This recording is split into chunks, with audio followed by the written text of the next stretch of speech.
I'm Susie, and this is Simply Country Cuisine. Well, what we're making today could probably be used for a holiday butter treat, but since it's got oranges in it, and it is summertime, so maybe we can get away with it. What I'm going to make today is a orange cranberry butter. So this is a very simple recipe, but I'm going to use as many whole food items as I can use to make it as natural as we can. We're going to start with a cup of butter, and I've softened this Kerrygold butter. I like that because it's grass-fed, and each stick is a half a cup. Yep, half a cup. So I'm going to put 2 sticks in my bowl.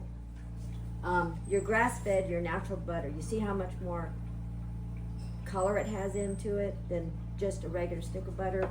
So to me, I think that's got a lot more heavy cream in it.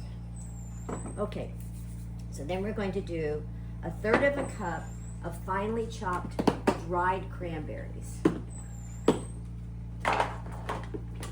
And you know how I feel about cranberries. I love them. I put them just about everything we eat.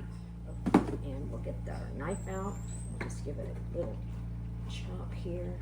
Okay, and now the honey I'm going to use in this, it doesn't have any sugar in it. My friend Lynn lives in Pennsylvania around the Amish country, and she brought this back for me.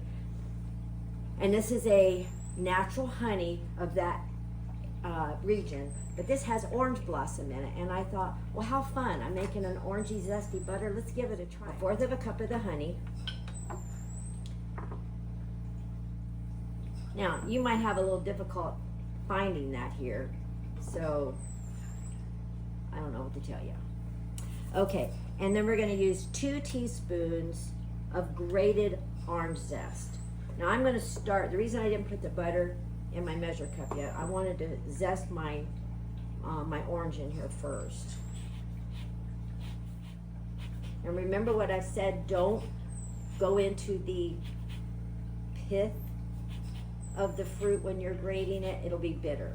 So just grate down till you see the color. If you're doing a lemon, when you see the white, or the lime, the white, this would be a faded orange, because if you go any deeper, it's going to get a bittery taste.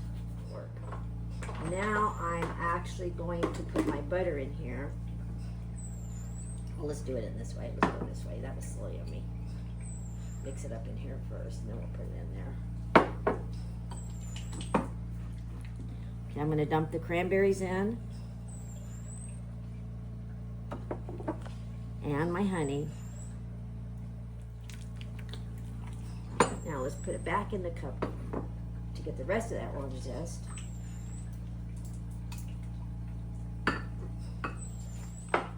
This will store 2 weeks to 3 months in the refrigerator. So hypothetically, if you were going to make it for your holiday bread, your holiday meal and stuff, you could make it probably at the beginning of November and use it both for Thanksgiving and Christmas.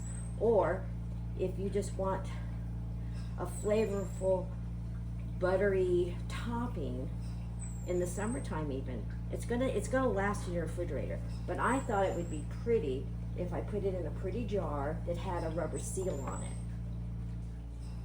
Now you know how I like to make stuff like this and give it out as gifts to my friends and family and such, and so I would, if I were giving this away, yes, I would put it in a pretty jar and I'd put a ribbon around it or something. And I've got a little English muffin built up here, and I'm going to invite you to meet my baby brother and his beautiful wife, Barbara.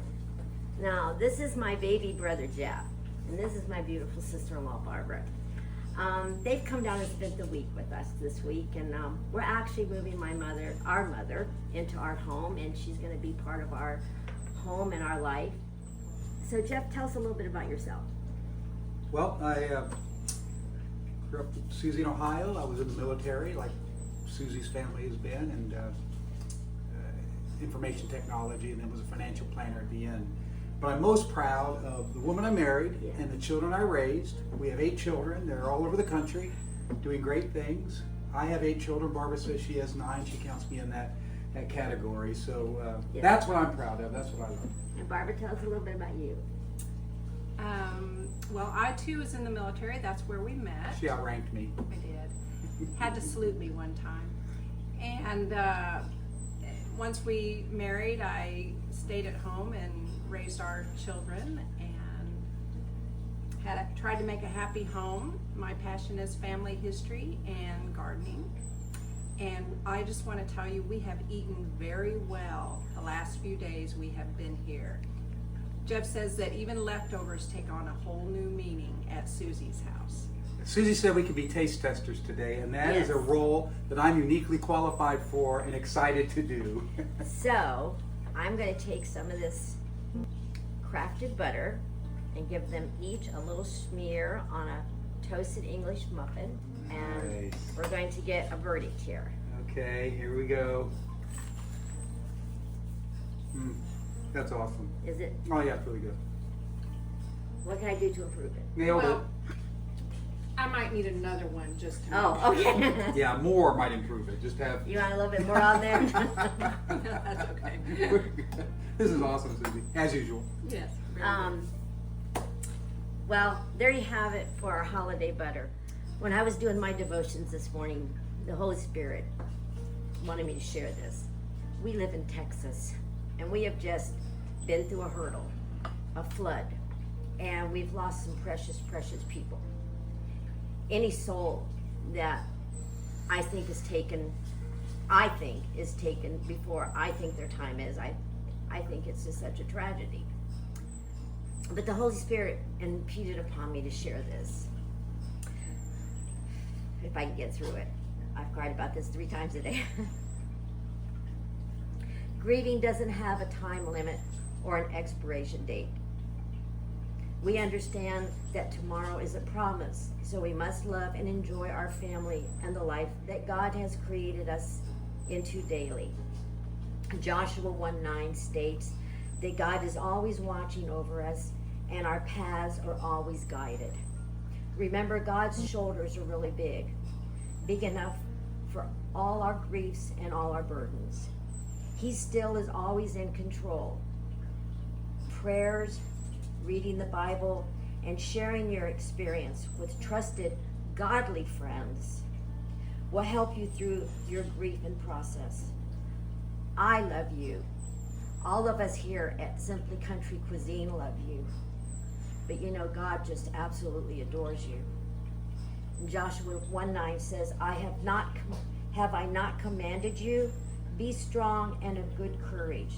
Do not be afraid, nor be dismayed, for the Lord your God is with you wherever you go.